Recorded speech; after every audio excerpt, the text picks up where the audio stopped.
Mazda has been named Consumer Reports' safest new car brand. It starts with our approach.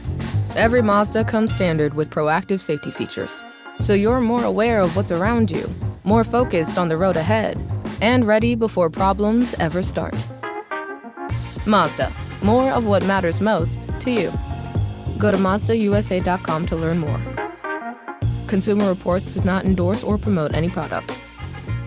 Amazon Health AI presents Painful Thoughts. I can't stop scratching my downtown.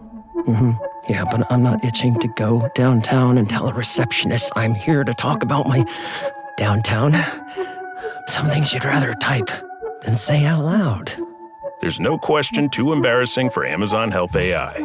Chat your symptoms and get virtual care 24/7. Healthcare just got less painful. Hello, campers. Grab your marshmallows and gather around the True Crime Campfire. We're your camp counselors. I'm Katie. And I'm Whitney. And we're here to tell you a true story that is way stranger than fiction. We're roasting murderers and marshmallows around the True Crime Campfire. Last week, we introduced you to Krystyna Skarbek, a daring resistance agent who smuggled valuable intelligence and thousands of refugees out of Nazi-occupied Poland.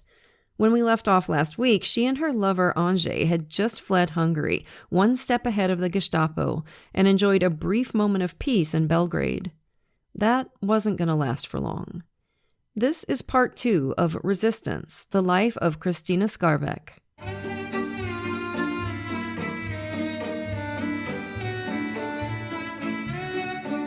Krystyna and Andrzej felt safe and welcome in Belgrade, enjoying the city and its cafes in the daytime, with the British minister taking them out to nightclubs and belly dancing bars after dark. But their visas were only good for 7 days, and they were keen to move on to Cairo and get back to work. Cairo was the regional headquarters of the Special Operations Executive, the SOE, the sneaky organization established by Churchill to disrupt enemy activity and gather intelligence in occupied countries. The local SOE head met the pair in Belgrade and asked Krystyna if she could recommend anyone to take over the role in Budapest that she'd just been forced to flee. Krystyna's suggestion surprised both her boss and Andrzej, her husband, Jerzy. Since being refused a military position, Jerzy had continued his diplomatic work in West Africa, with him and Krystyna communicating by letters, which on her side were pretty vague and bland, both because of her secret intelligence work and because of her affairs. Jerzy had recently given up his diplomatic post and was now in Cairo, ready to start looking for Krystyna.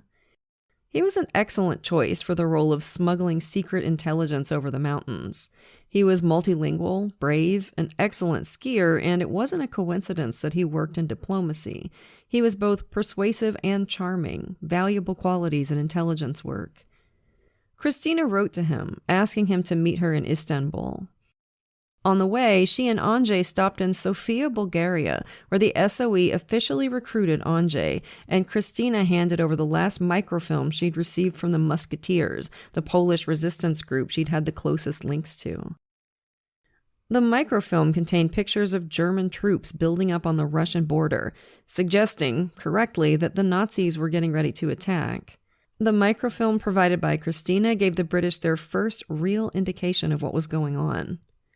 It took them a day to get to the Turkish border, driving through torrential rain and often having to push their Opel Olympia out of particularly muddy spots on the road. Turkey would remain neutral throughout the war, but Bulgaria was moving rapidly onto the German orbit, and when the Bulgarian border guards saw their British passports, they were immediately suspicious. They had Krystyna and Andrzej bring everything they had in their car into their little guard hut, where they'd go through it all meticulously, even sifting through the powder in Krystyna's compact. They had Andrzej go and take the tires off the Opel and bring them to be examined, which he did without complaint, despite the pouring rain and the increasing pain in his wounded leg. The guards had a fierce-looking German Shepherd guard dog, which growled and lunged at Andrzej whenever he came close, making the guards laugh. Krystyna decided to take a small piece of revenge. She'd grown up with dogs, loved them, and knew how to handle them.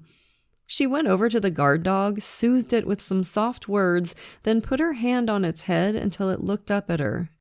She sat cross-legged and petted the dog while it fawned all over her. When the guards finally let them cross into Turkey, Krystyna had Andrzej stop when they were just a little way across the border. She got out of the car and whistled, and the guard dog broke away from its handler and ran towards her, nuzzling her face. She loved on it a minute and then sent it back. She just wanted to show the guards that she could have stolen their dog if she'd wanted to, which, man, that is a flex and a half. Your dog likes me more than you. That's devastating, man. That cuts you to the quick, right? Good revenge. Turkey's neutrality made Istanbul a calm haven in the war, but it also meant it was full of spies and intrigue. They were still in some danger. In March of 1941, Jerzy Gizicki arrived to meet his wife for the first time in a year and a half. He would later claim that he knew immediately what was going on between Krystyna and Andrzej, writing, "They were lovers and we had to part." He could tell Andrzej felt deeply uncomfortable about the situation. I told him not to take it hard, that it was not his fault, but the wars, and that I understood how it all had happened. Now, this was all very generous and not true at all. Jerzy was just retroactively trying to reclaim control of a situation which Krystyna was actually calling all the shots. Bless his heart.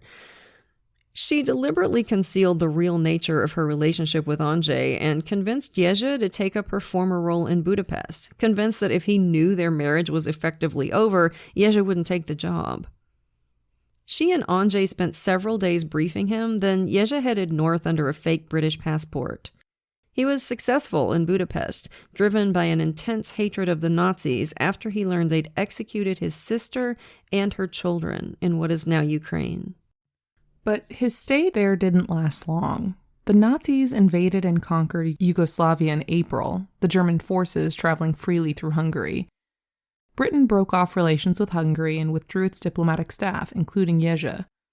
As he traveled to Istanbul, he sent a telegram ahead. "Please notify Granville to wait." Christine Granville was Krystyna's British alter ego, the name on her passport.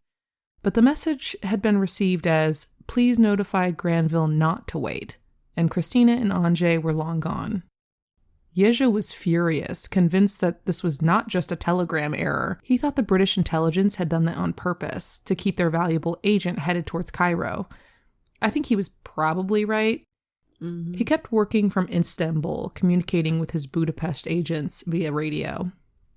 To get to Cairo, Krystyna and Andrzej had to travel through Syria and Lebanon, which were then controlled by Vichy France, the government of collaborators established after the German invasion. They got visas through a combination of bribery and Krystyna flirting with officials in the French consulate, and eventually reached Cairo. This was territory controlled by the British, but although they were safe, Krystyna and Andrzej were not comfortable because hardly anyone would talk to them. In fact, it quickly became clear that they were both under a cloud of suspicion. This gets a little complicated.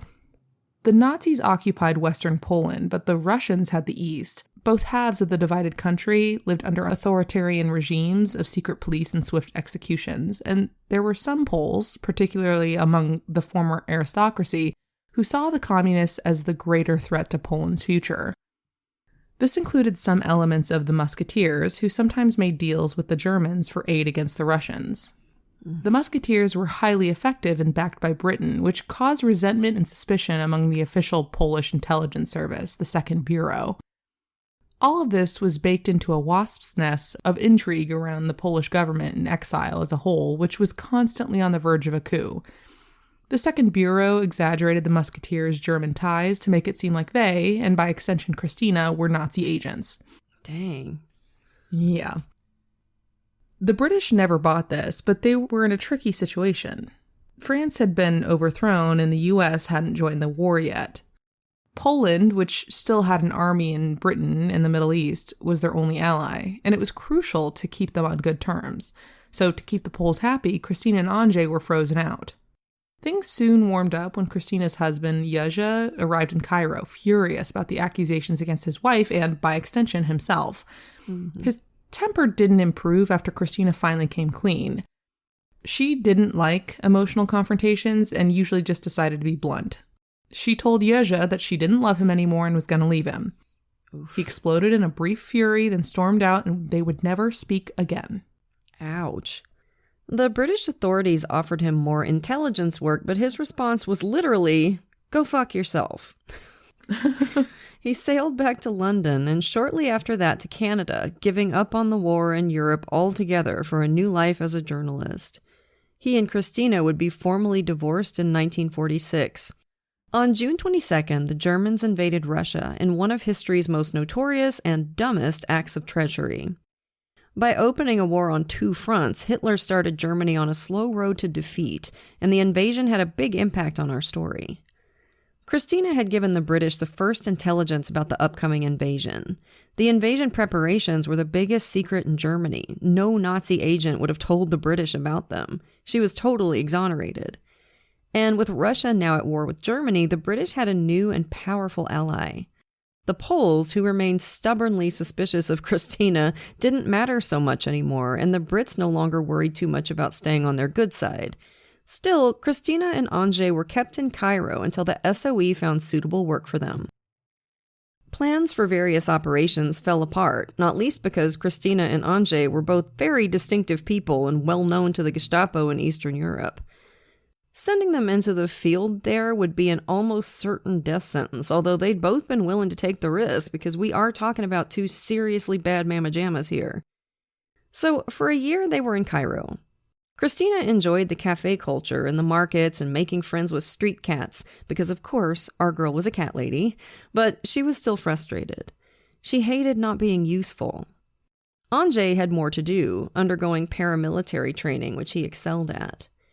Everyone in the military that Andrzej worked with liked him hugely. He was happy, encouraging, and hardworking, which is much more desirable in an army than the moody John Rambo types you see in the movies, you know? Like, practically speaking, they'd rather have somebody who's fun to be around. The British locations in Cairo could get pretty wild. There were lots of male officers and very few women, and quite a party scene. Krystyna wasn't really a part of that. She was mostly solitary and didn't usually enjoy parties. She didn't like music much. She claimed to make an exception for Chopin, but that was probably just familial loyalty, as he'd been a distant relative. She didn't like to dance. When one man asked her onto the floor, she said, "Yeah," saying she'd once been deeply in love with a man who had died in her arms on the dance floor, after which she'd sworn to never dance again. This maybe is the most dramatically Polish excuse I've ever heard to get out of doing something. The truth was she was a terrible dancer. Me too, girl. I am just the most uncoordinated bitch on the planet. Mm-hmm. I get it. She might have been mostly solitary, but she wasn't lonely. Krystyna had several casual flings in Cairo, especially when Andrzej went to Palestine to continue his paramilitary training. Their relationship was still close, but not quite as close as it had once been. Andrzej would have been content with only her, but it was obvious that the reverse was not true. Krystyna would always need to be free and act on her feelings. The year in Cairo brought devastating heartbreak for both of them. Stefania, Krystyna's mother, was arrested in Warsaw in January and detained at the notorious Pojak prison. That was the last official record of her existence, as the prison archives were destroyed along with the prison toward the end of the war. Stefania probably wasn't transferred to one of the Nazi death camps, as there were no records of that. Most likely, she, along with many other prisoners, was driven out into the woods, shot, and buried in a mass grave. Her older brother had joined the Polish Home Army to fight the Germans, but had also been arrested. Fake papers and the silence of his comrades hid his Jewish heritage from the Nazis, and he spent the rest of the war in a POW camp. Andrzej's news was possibly even more awful. Almost his whole family had gathered at a country house for a wedding. A Nazi official wanted the estate for himself, and so sent the SS to kill everyone there. Just the evil of that is staggering. I mean, I want this, so I'm going to kill an entire... It's just... wow. We forget sometimes, you know, like when people say Nazi, like, we're talking about deep evil, deep. Andrzej's mother had opened the door and been shot dead. There were 21 people there, and only 2 survived, 2 brothers who'd been quickly hidden in the attic by their mother. Everyone else, including the 17-year-old bride and the boy's 13-year-old sister, was shot dead. The Polish resistance authorized the killing of the Nazi official, and he and his family were executed by a firing squad that included the two brothers. They both stayed with the resistance and were later killed in action. At the end of the war, Andrzej had only 2 surviving relatives, a sister who hadn't gone to the wedding and a cousin who had already been in the resistance.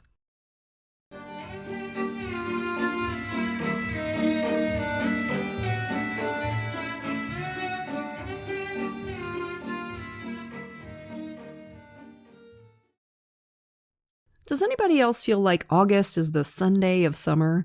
It's still excruciatingly hot, but cool, cozy autumn days are so close you can almost taste the pumpkin spice. Now is the perfect time to hit reset for autumn, and for me that always starts with my wardrobe. Quince proves you don't need an overflowing closet to look stylish, you just need the right pieces. Quince specializes in effortless, high-quality essentials like super soft organic cotton and premium Mongolian cashmere sweaters. Ooh. They're perfectly tailored, well-made, and transition seamlessly from board meetings to date night. Everything at Quince is priced 50 to 80% less than similar brands.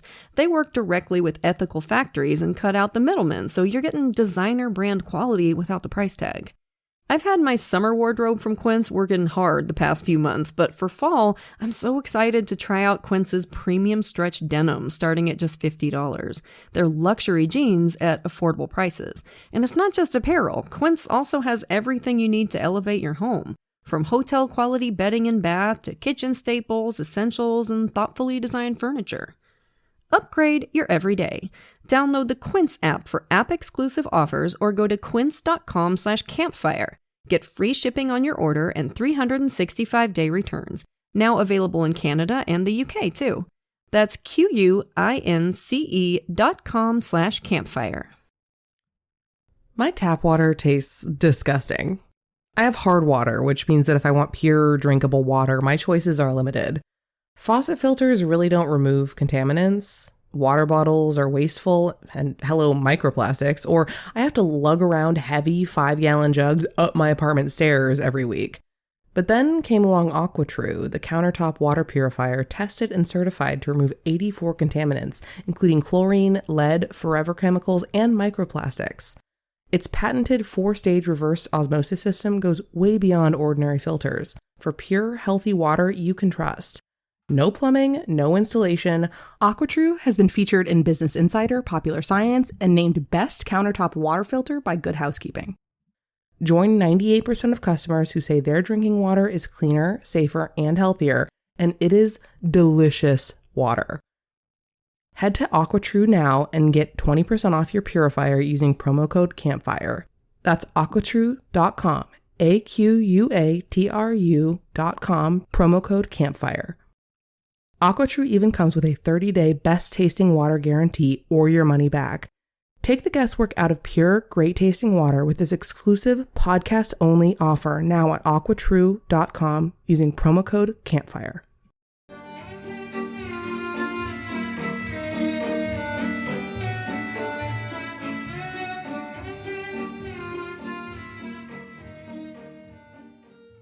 Andrzej was an amazingly resilient person, but this was too much even for him. He transferred to Haifa for parachute training, determined to take a more active role in the war. A doctor gave him permission to take the course despite his wooden leg, and he excelled at the training, the first step of which was practicing rolling out of the back of a truck going 40 miles per hour. Whoa. Still, SOE refused to drop him in the field due to his wooden leg, which made him furious, but he was assigned to Italy as a parachute liaison officer. First, though, he had to make a trip to London to get expert medical care for his leg and to get a new prosthetic fitted. I wonder if that would still be the case. Like, if anybody's in the military, let me know. Like, if you have a prosthetic limb, does that exclude you from combat roles or no? I'm curious if it's changed. I think it does. Yeah, because we have excellent prosthetics now. I mean, I wonder. Yeah. Last week, we briefly mentioned that the British minister in Budapest had an 18-year-old daughter, Kate, who had both helped the underground movement and had a very obvious crush on Andrzej. She was now 21 and back in London, and for the few weeks he was in London, she and Andrzej, who was 10 years older than she was, had an affair. Although he sent Kate love letters after he went to Italy, they quickly got shorter and shorter and less frequent. Kate was also a close friend of Krystyna's, and they communicated by letter a lot. But when she found out about the affair, Krystyna apparently saw something of herself in Kate's actions. It didn't damage their friendship much, but Krystyna was hurt by what she saw as Andrzej's betrayal. Which, come on, girl, seems a little unfair. I mean, she's not exactly a wallflower herself, but... Right. Whatever. We hate in others what we loathe in ourselves, etc., etc. Mm-hmm. And just to make this even more of a soap opera, one of the guys Krystyna had dated in Cairo included Kate's older brother, Patrick. That didn't go anywhere because she met Patrick shortly before he got married, and I wish we knew more about his fiancée because she was apparently one of the very few people who was able to intimidate Krystyna. She didn't try to be scary or anything, but according to Krystyna, she was just so poised and elegant that Krystyna found herself forgetting how to speak English around her. This woman was not afraid of Nazis with guns, okay? So damn right I wish we knew more about this fiancé. She must have been something else. And this is strictly speculation, but perhaps it was a crush? I don't know. I also forget how to speak English around pretty women, so I'm just saying. Yeah, that's true, man. That's an interesting theory. By 1943, the SOE were employing women agents as couriers and radio operators in occupied territories, both incredibly dangerous positions. As the Allied invasion of France approached, that country became a focus of the SOE, and Krystyna's experience and fluency in the language made her a perfect fit. SOE had a 9-month basic training course covering sabotage, arson, ambushes, and succinct instructions on how to deal with informants. Quote, "They must be killed." And again, these were women, okay? So those twats who say stuff like, oh, women shouldn't be in combat, or women didn't do any really dangerous jobs in World War II, these badass ladies would like a word, okay? Mm-hmm. The course included weeks of paramilitary training in the Scottish Highlands, where recruits learned to live off the land and were taught how to use firearms and explosives and how to kill someone silently. After that was parachute training, and then a course on recruitment and subversion. Already having plenty of field experience, Krystyna's bosses in Cairo wanted to speed run her through the course right there in just a couple of months. I really hope there were like drill sergeants with thick Scottish accents, because I just love... Nothing can motivate you like an angry Scot yelling at you. I wish I could do the accent. I can't. My husband laughs at me so hard. I am bad at it. She was intended to work as a courier in France, moving messages and material among the various resistance groups, a role most often filled by women because able-bodied men were forced to work in German labor camps. It was a job requiring someone who could keep a cool head when confronted and questioned, who had excellent organizational skills, and who had the ability to persuade resistance members to follow their often dangerous instructions. Krystyna had all of these, but she wasn't as comfortable with all the other skills the SOE had tried to drill into her. Having grown up on a country estate where hunting was common, she'd been around guns all her life, but she never liked using them. They were loud and they kicked in her hand. Her instructors could never get her to overcome her instinctive reaction of closing her eyes whenever she pulled the trigger. She would be dropped into France with a pistol, but decided she'd only ever use it as a weapon of last resort. It wasn't that she had any real aversion to violence during wartime, though. She just liked knives better. She kept an SOE dagger with a 7-inch blade strapped to her thigh, which might be the most metal-ass thing I've ever heard in my life. I just love this woman. Her immediate superior at SOE thought Krystyna's greatest weapon was what he called her considerable powers of persuasion, which he said combined feminine charm with a controlled indignation, which it was easy to believe might suddenly erupt into fury. She also had an ability to persuade any man on whom she was working that he was unusual in being perceptive enough, not only to understand the arguments she was advancing, but to agree with them. That's a damn good talent. Every bit as useful as good marksmanship in a situation like this. Yeah, making someone feel very intelligent is a really amazing way to get them to like you. Mm-hmm. Unfortunately, today, most men that use it just come off as condescending, like, oh, you're not like other girls, you actually understand sports. I got that a lot when in my single days. You're not like the other girls. Mm-hmm. Okay, great. In France, she was intended to join up with Francis Camar. Francis had a Belgian father, but had been born in London in 1916 and grew up to be a tall, thin, thoughtful young man who spoke fluent French. When he was 16, he decided to become both a pacifist and a socialist. When the war started, he was a history teacher and registered as a conscientious objector to avoid the draft. Now, this wasn't a simple thing. He had to convince a tribunal that his moral objections were serious rather than being based on a desire to avoid the danger, or he would face jail time. He convinced the tribunal of his sincerity, but lost his job and took up farm work. In 1941, his brother, a pilot in the Royal Air Force, was killed in action, and in his grief, Francis started to have doubts about his pacifism. When his daughter was born at the start of 1942, he was terrified at the prospect of her growing up under Nazi rule and decided he needed to get involved with the war effort. He still had little interest in the military, though, writing, "I might be ordered to kill people in a way that was entirely wrong. Once you'd accepted the notion of the discipline of an armed force, you were bound to accept the probability of stupid and ridiculous orders which you'd have to obey." Last week, we mentioned that British intelligence was, and probably still is, full of chaps who knew each other from posh schools, and that included Francis. He asked a friend for an introduction and was interviewed and recruited by SOE. In March 1943, he was delivered to France. The British had a small military plane that could land and take off from just a couple hundred yards of flat ground, such as fields in the French countryside. The plane that dropped Francis off picked up another agent who was returning to London and who gave Francis some quick, good advice before he left. Always carry a newspaper, as it was almost impossible to get toilet paper in France right now. It's giving me flashbacks to COVID. A team drove him to Paris to meet his first connection.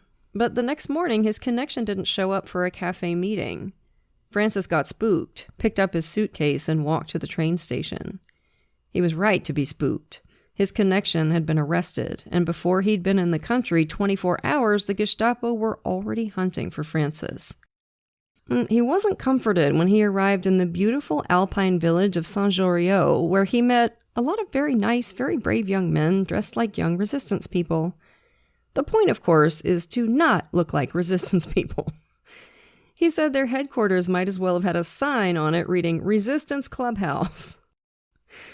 Not long after he arrived, there was a letter purportedly from his arrested Paris connection asking the resistance groups to arrange to fly a defecting German colonel to London. This is ridiculous to Francis. Standard SOE procedure was that if someone from the enemy tried to involve you in a plan, you kill him immediately. But he couldn't convince the rest of the resistance group of the danger and left to go further south and build up his own organization, because these people were apparently not that bright, bless their hearts. Sure enough, the German colonel was actually a dedicated spy hunter, and the resistance group was destroyed. Many of its members killed. Francis's new resistance circuit was codenamed Jockey and was one of the most successful operations in France, sabotaging a hydroelectric power station so that factories couldn't make aluminum for the Luftwaffe, blowing up trains, railway lines, and telegram lines. They also received secret airdrops of supplies, weapons, and ammunition to be distributed among resistance groups. In September, his courier, Cecily Lefort, was arrested. She didn't break under interrogation, but was sent to the notorious Ravensbrück concentration camp built to imprison women, mainly political prisoners. The women sent there were worked until they couldn't work anymore, and then they would be executed. Many died from starvation or the Nazis' medical experiments. Shortly after she arrived, Cecily underwent a successful surgery to remove a cancerous tumor, but this was presumably just an opportunity for the Nazi doctors to practice. After the surgery, she was designated as having no value as a laborer, and they killed her in a gas chamber. Jesus. Ugh. This was the position Krystyna was being sent to fill. On June 6, 1944, D-Day, the Allied invasion of northern France began. And all across the country, the resistance intensified their efforts even further. Nazi reprisals became even more brutal. The Allies dropped more and more arms and ammunition, and Francis was in desperate need of a new courier to help coordinate its distribution. In the back of her plane, along with 3 other SOE agents, Krystyna wore a helmet and had a revolver and commando knife hidden in the plain French clothes worn under her flight suit. There was a rubber-coated cyanide pill sewn into the hem of her skirt. so she could kill herself if she got captured. Damn, man. They were flying at night and so low, just a couple 100 yards above the ground, that there wouldn't be time for their parachutes to open unaided. A line attached to the plane would pull the canopy open as soon as Krystyna jumped. It was all very dangerous, especially as the exit hatch opened, and it was clear there were gale force winds blowing across the field they were supposed to land in and be greeted by the resistance. Between the winds and engines, it was too loud to speak. Krystyna, exhilarated by danger as always, laughed just before she jumped and tapped out a message in Morse code that SOE files just recorded as being, quote, excessively rude.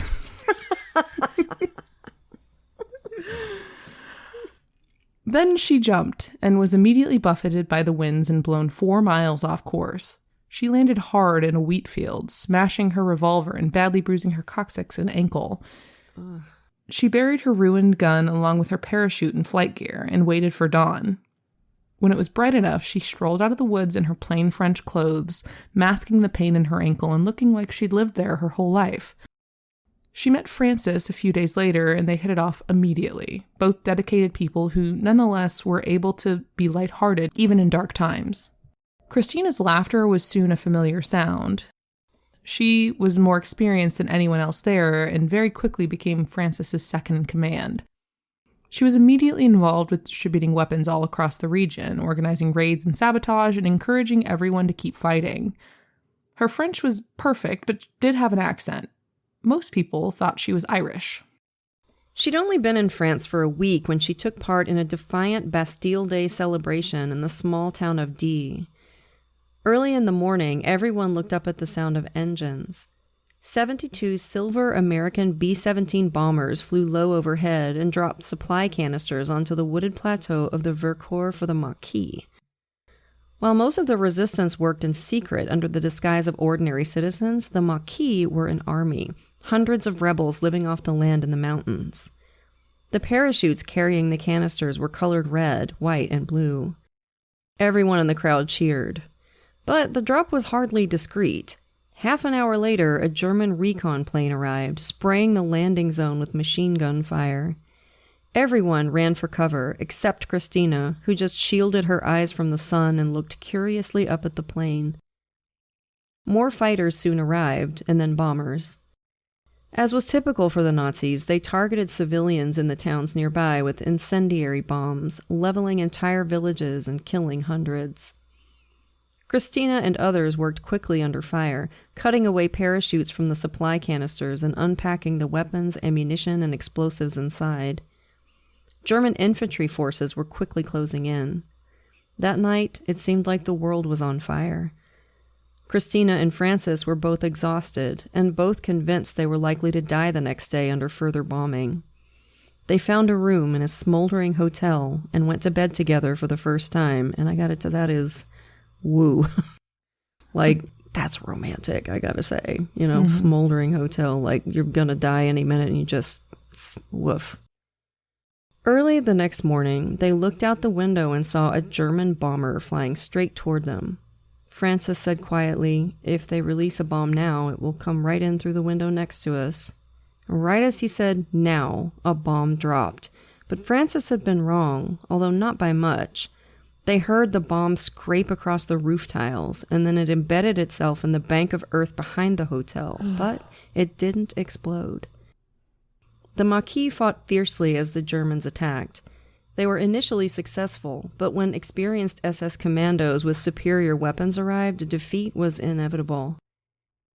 The battle was valuable to the war effort as a whole, with the Germans forced to deploy thousands of men to the Vercors instead of against the Allies in Normandy, but it was horrific. Hundreds of the Maquis were killed in action, and those that were captured were burned alive or hanged with piano wire. My God, why do we do this? Why do we do this to each other? War sucks. The Germans treated the local civilians the same way, slaughtering them no matter how young or how old they were.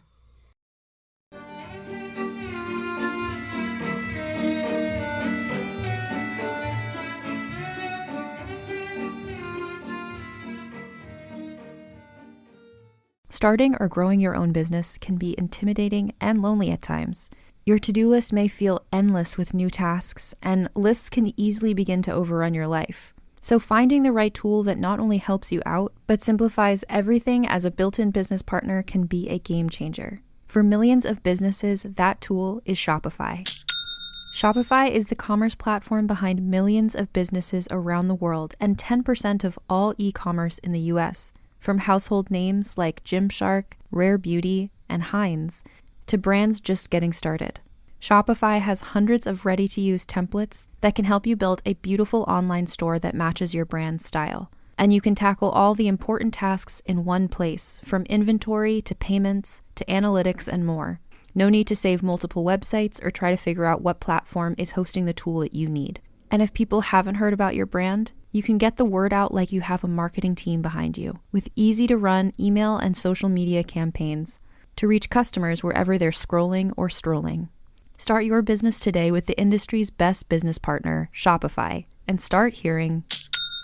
Sign up for your $1 per month trial today at shopify.com/realm. Go to shopify.com/realm. That's shopify.com/realm.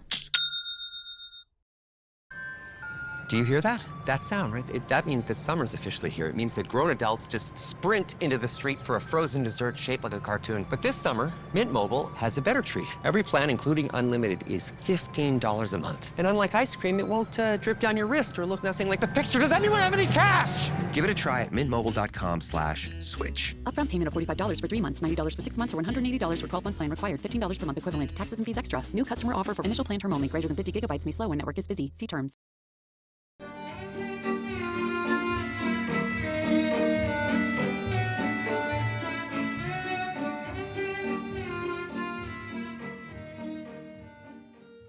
The battle lasted 4 days, and close to the end, the resistance forces were ordered to disperse. Krystyna, Francis, and others snuck out past German patrols, then walked 60 miles in 24 hours to relative safety, and took some brief time to recover. But only a brief time, as they both still had plenty of work to do. One of the missions Krystyna had been given was to try and subvert Polish forces in the area. By this stage of the war, the Germans were desperate and had forcibly conscripted units of young Polish men, keeping them in line with threats to their families back home.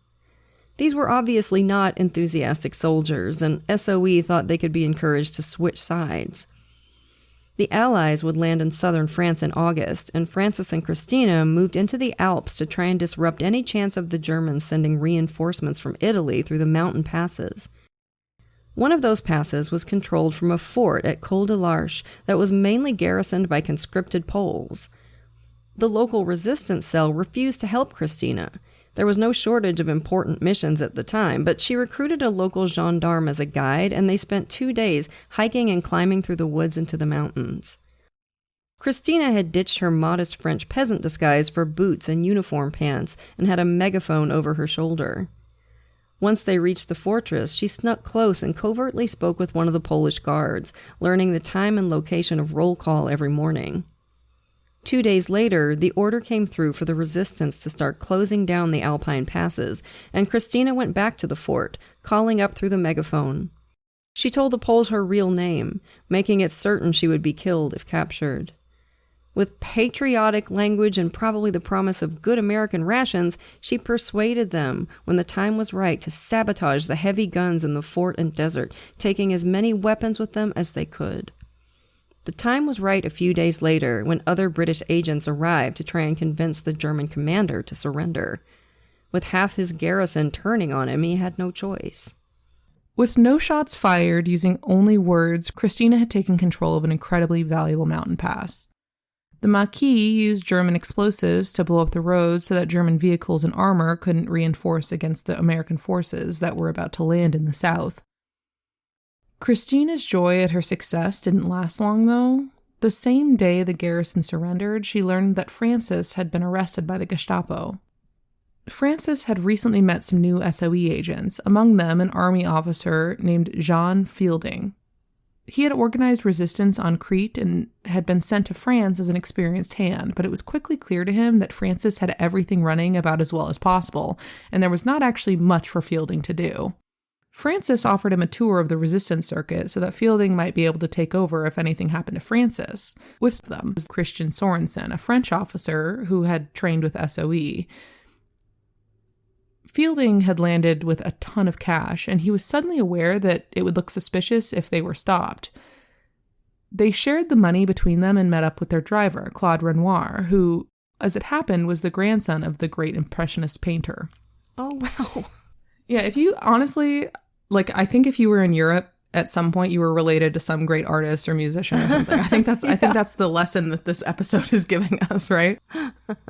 As they drove out of the town of Digne, they saw a roadblock ahead with armed soldiers who had already spotted them.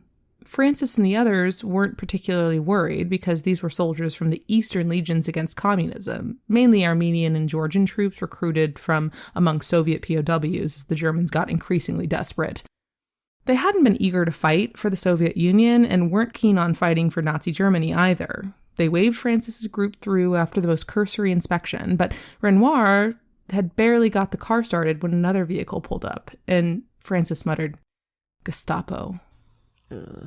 The man in charge was Max Vam, who Fielding later described as, quote, "a perfect young Nazi, blue eyes, fair hair, fresh skin, breeches and jackboots. Not a single essential feature was missing from this typical example of stormtrooper." Ugh, gross. He was a Nazi, but not German, a Belgian collaborator who acted as a translator for the Germans.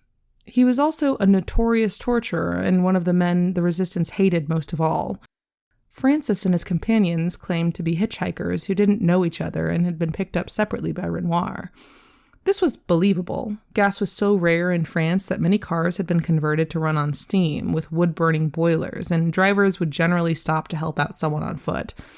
But Vam noticed that the money of the three men were carrying was numbered sequentially. They were obviously lying and were arrested.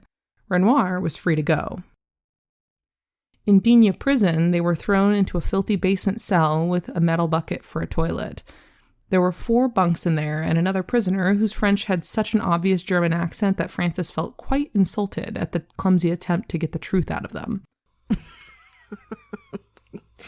Their interrogations were equally clumsy, with plenty of punches to the face and kidneys. Not pleasant, but it was nothing that was going to make trained SOE agents talk. But the Nazis didn't need them to talk. When they got back to their cell, they were informed that they had all confessed to smuggling contraband and were condemned to death.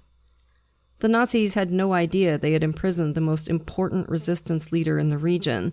They just knew they had 3 suspicious men and decided to kill them for no other reason than that. Krystyna hurried back from the Alps and immediately tried to arrange a raid to free the prisoners. The Marquis reluctantly refused, calculating that too many lives would be lost, most likely including the prisoners. So she tried another way. She walked straight into the Gestapo offices to meet a gendarme named Albert Schenk. Schenk was someone who tried too hard to be clever, a liaison officer for the Gestapo who also sometimes worked as a double agent for the resistance, trying to keep a foot in both camps. Krystyna identified herself as Francis's wife, and also added another lie, telling Schenk that she was the niece of the British Field Marshal Montgomery. Because of that, she knew that the Allies would land on the coast very shortly, and Schenk would be, as she put it, handed over to the mob. She was right about the schedule. The invasion would begin the next day. Everyone was expecting it, and it was clear the Germans were losing the war. Schenk was scared, but had to try and squeeze something out of the situation.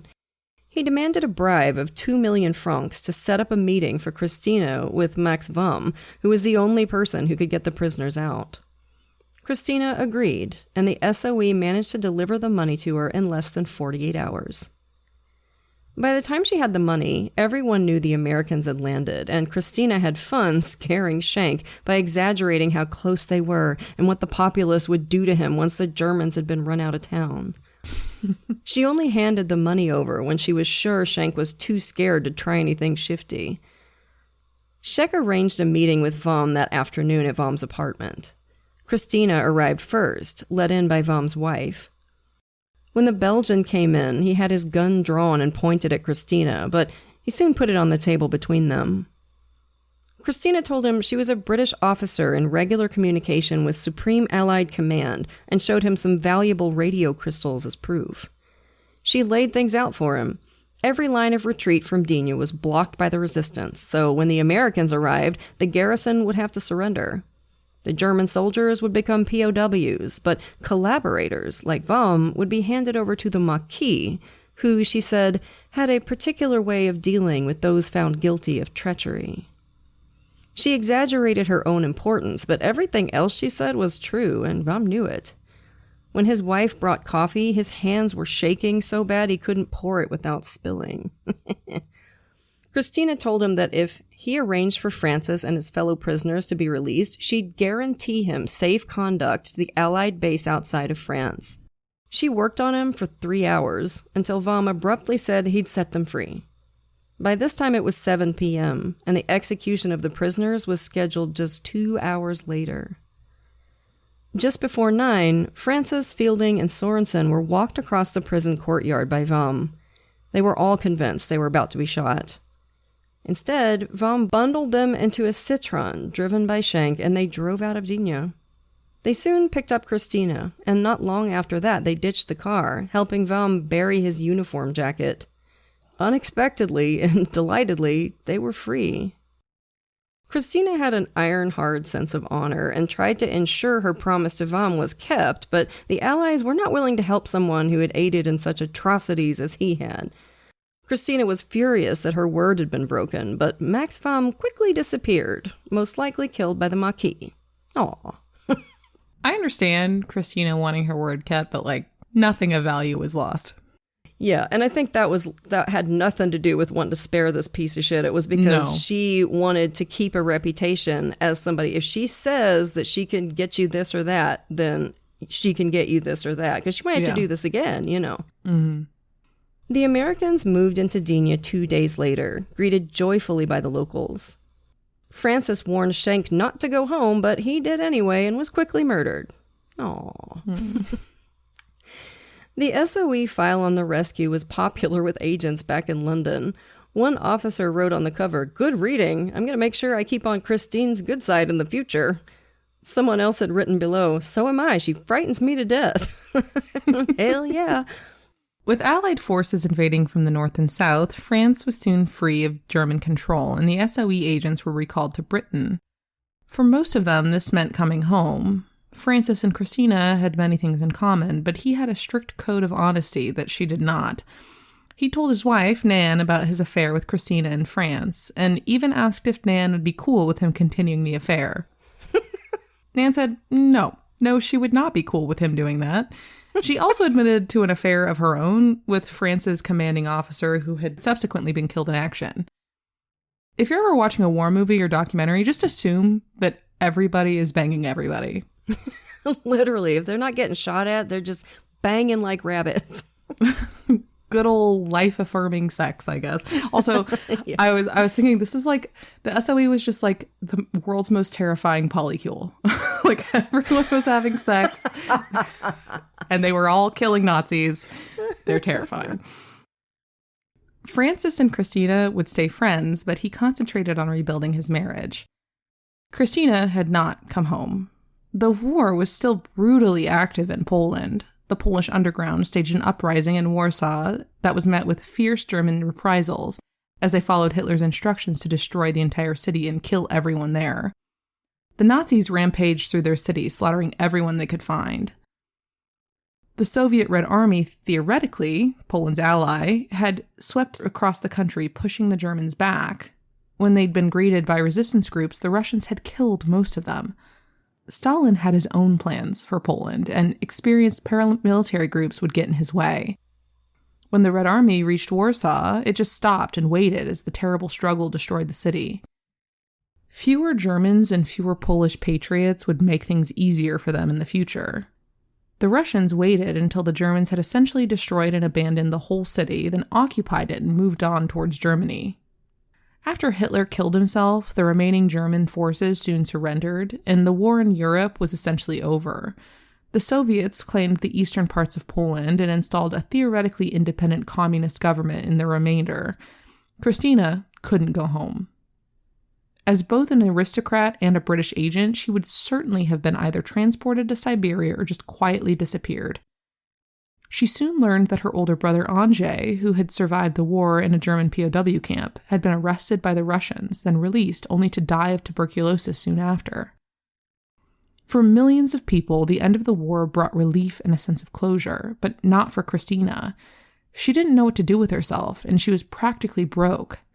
She wasn't alone in that. The sudden demobilization thrust millions of people out of a dangerous, regimented existence and back into everyday life, many of them suffering from what we would now recognize as PTSD. And in Britain, they went back to a weak economy and austerity, with continuing rationing of food, clothes, and fuel. The SOE was dissolved shortly after the war, with most agents unceremoniously ditched into unemployment, including Krystyna, who was considered a headache by the stuffed shirts at the top. Unbelievable. Her wartime actions were recognized with a slew of medals, which mainly made her angry. Women were forbidden from receiving military honors, so all her medals were the kind they gave to civilians. Just unbe-fucking-leavable. She reconnected with Andrzej, who settled in Germany and started a business dealing in sports cars, but she was still restless and moved down to stay with one of her old Cairo boyfriends in Nairobi.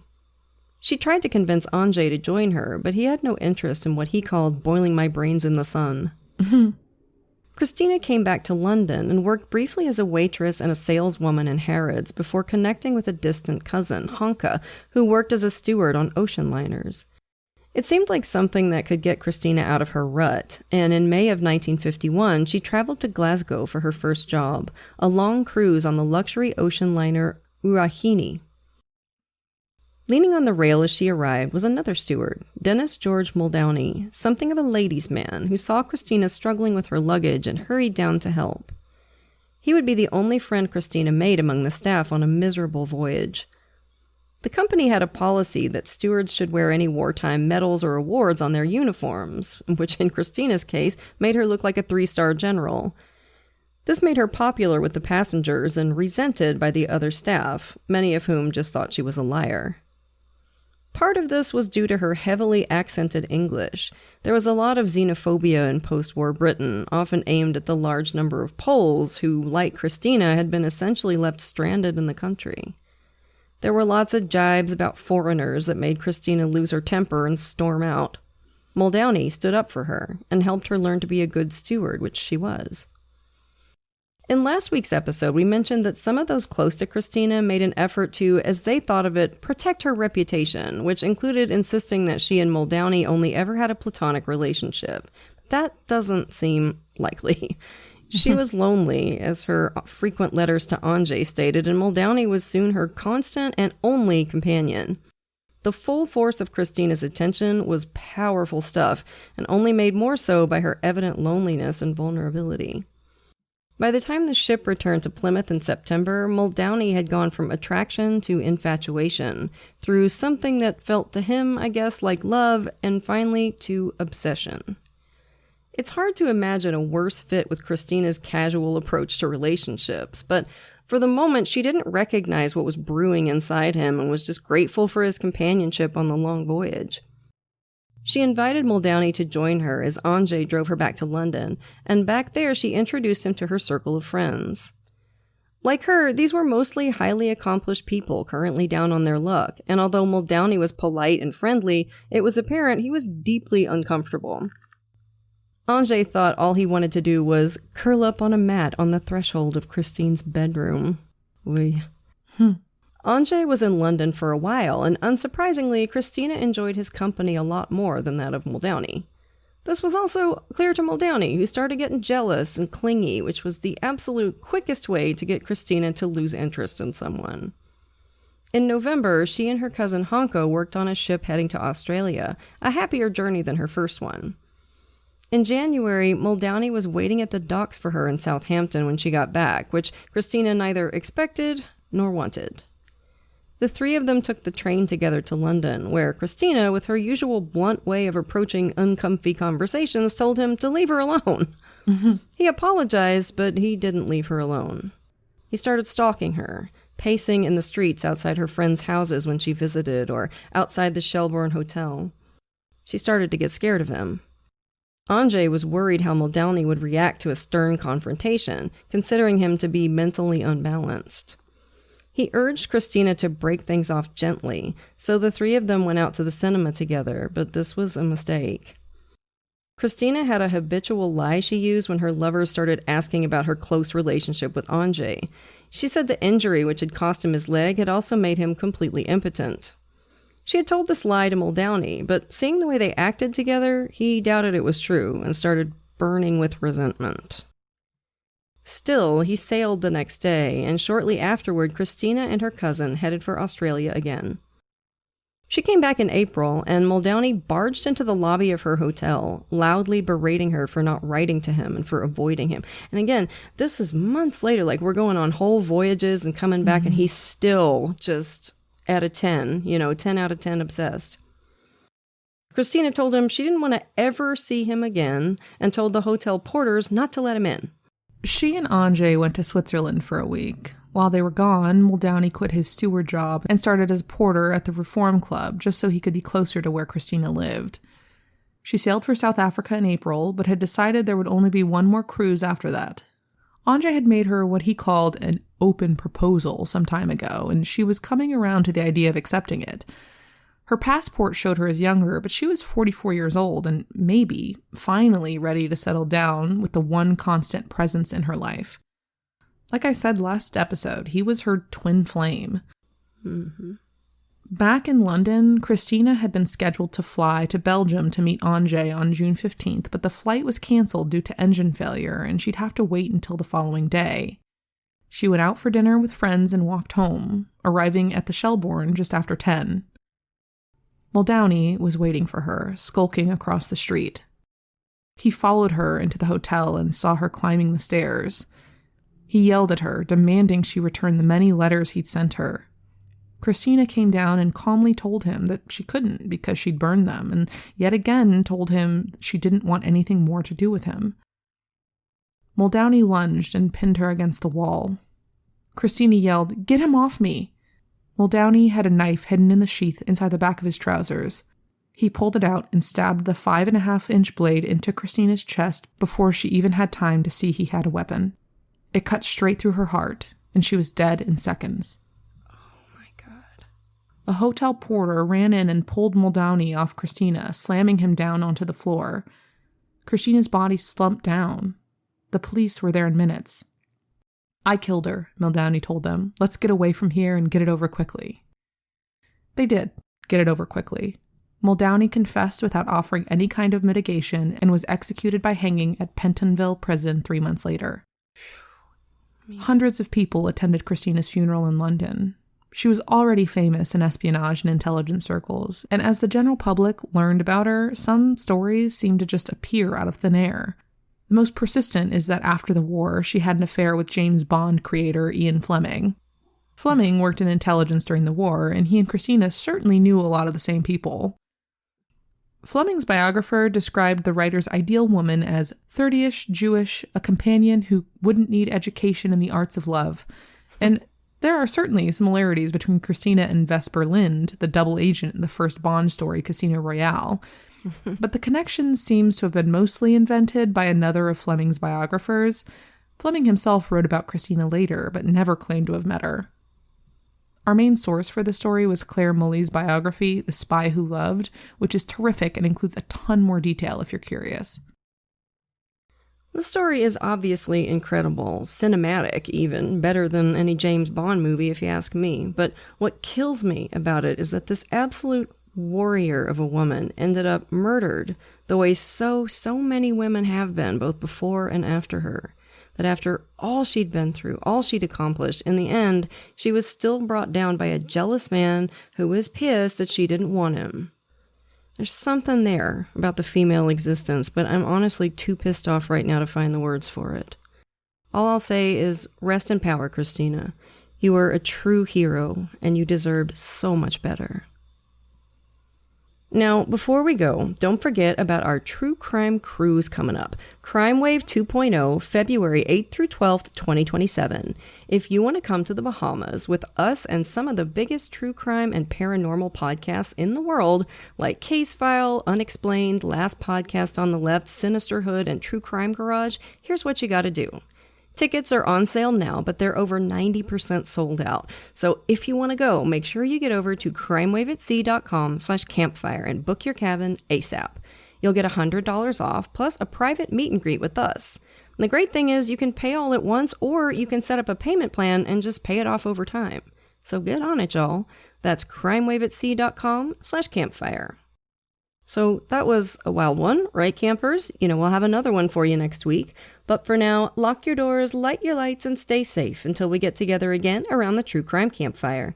And as always, we want to send a grateful shout out to a few of our lovely Patreon supporters. Thank you so much to Lily, Cassandra, Laura, and Teresa. We appreciate y'all to the moon and back. And if you're not yet a patron, you're missing out. Patrons of our show get every episode ad-free, at least a day early, sometimes more, plus tons of extra content, like patrons-only episodes and hilarious post-show discussions. And once you join the $5 and up categories, you get even more cool stuff. A free sticker, a rad enamel pin or fridge magnet while supplies last, virtual events with Katie and me, and we're always looking for new stuff to do for you. So if you can, come join us at patreon.com/truecrimecampfire.